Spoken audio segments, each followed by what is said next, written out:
Señorías, en este país la crisis llevó a mucha gente a la miseria, gente con una relativa estabilidad laboral y económica que, como consecuencia de las turbulencias de una crisis estafa, se vieron con una mano delante y otra detrás de un día para otro. De repente la burbuja inmobiliaria se cayó, el globo especulativo en el que se sustentaba la economía pinchó, miles de empresas echaron el cierre, millones de personas pasaron a engrosar las filas del paro y muchos miles de la generación de jóvenes mejor formada en la historia de este país se vieron forzados y forzadas a emigrar para poder buscarse la vida. Empezamos a ir a hablar de una prima de riesgo, de las agencias de calificación que ponían y quitaban puntos a las economías nacionales, y el discurso único nos metió la idea de que en todo esto la culpa era sobre todo de quienes se habían endeudado por encima de sus posibilidades, sin calcular los riesgos. La Troika nos llamó al orden inmediatamente y los muñidores del sistema se apresuraron a modificar la hasta entonces sacrosanta e intocable Constitución española para priorizar el cumplimiento de los objetivos de déficit y el pago de la deuda por encima de las necesidades sociales. Y con ello cuestionaron eso tan guapo que dice la Carta Magna de que España es un Estado social y democrático de derecho.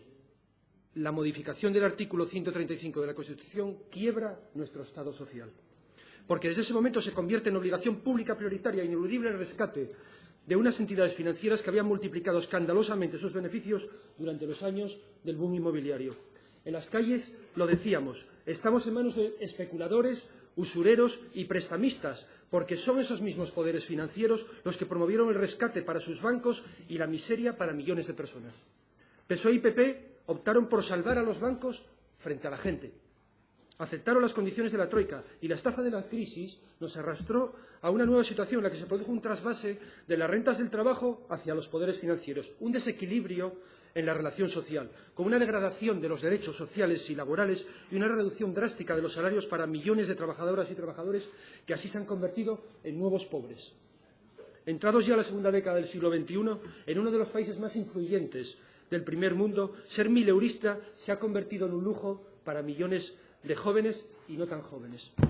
Sin horarios, sin derechos, sin convenios, con salarios de miseria en empleos basura, mucha gente fue expulsada del trabajo primero para luego ser expulsada de sus viviendas. Se aprovechó la estafa de esta crisis financiera como excusa para imponer recortes que tuvieron graves consecuencias para millones de personas. Y solamente la resistencia de la sociedad civil organizada alrededor de organismos como la Plataforma de Afectados por la Hipoteca fueron capaces de plantar cara desde el primer momento a dramáticas situaciones sociales que se empezaron a producir en este país, con muchos centenares de desahucios diarios y muchas familias puestas de patitas en la calle. Esta tenaz lucha, pequeña al principio, se hizo más fuerte, hasta lograr doblegar a quienes desde el primer momento se mostraron insensibles. Unas entidades financieras para las que solamente contaban y seguramente solo cuentan los números de sus beneficios. Con la connivencia inicial de los representantes de esos partidos que corrieron a reformar la Constitución para asegurar la pervivencia de esos beneficios bancarios. Todo se ha dicho de paso. Y frente a ello algunos responsables políticos surgidos hasta las últimas elecciones, como Manuela Carmena, donde en el Ayuntamiento de Madrid fue capaz de paralizar 75 desahucios de viviendas de protección oficial, de viviendas de protección pública, en los 100 primeros días de su mandato. No hablemos con trazo grueso, señorías, no hablemos con trazo grueso, porque no todo vale en esta Cámara. No vale cualquier argumento, no vale fundarse en cosas que no tienen ningún sustento. Nadie puede cuestionar el compromiso de Manuela Carmena y de Podemos Asturias con la lucha por los afectados, a favor de los afectados por las hipotecas. Y también con la participación enormemente proactiva, no solo de sus organizaciones, sino también de las entidades financieras rescatadas con dinero público, con dinero de todas y de todos, que se quitó de otras necesidades para atender a bancos y cajas que desahuciaban a la gente.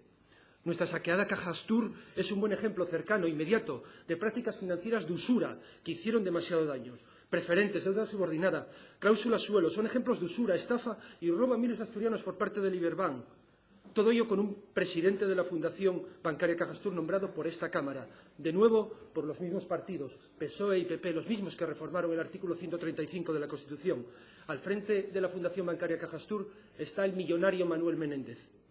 El índice de referencia de préstamos hipotecarios, que es el objeto de esta PNL, es un claro ejemplo de las prácticas leoninas impuestas por entidades bancarias a las que acudían quienes necesitaban un préstamo para acceder a la compra de su vivienda. La derogación inmediata de este índice, que estuvo vigente hasta finales de 2013, es de absoluta justicia. Más de 1.300.000 hipotecas están referenciadas con este índice en todo el país, incluidas viviendas de protección oficial. En Asturias, alrededor de 14.000.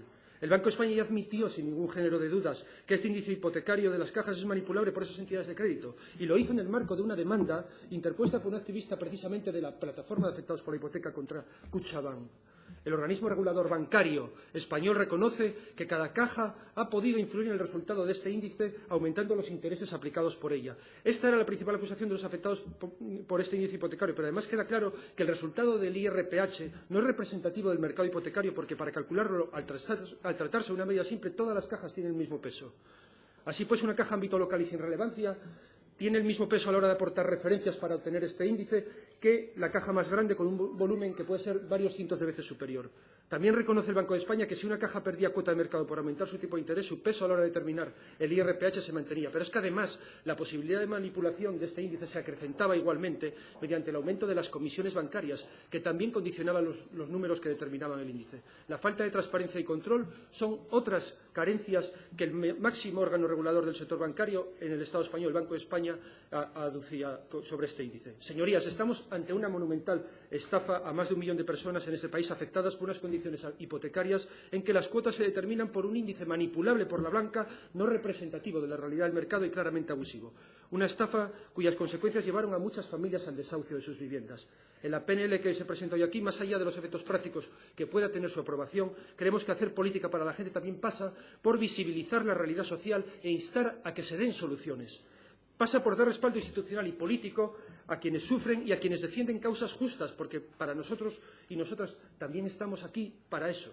Derogar de forma inmediata este índice abusivo, exigir el reintegro de las cantidades de los intereses cobrados en referencia al mismo, defender a quienes aún hoy son sus víctimas e influir en la consolidación de un reglamento europeo sobre índices de referencia equilibrado es más que oportuno, necesario, tal y como se plantea en esta propuesta.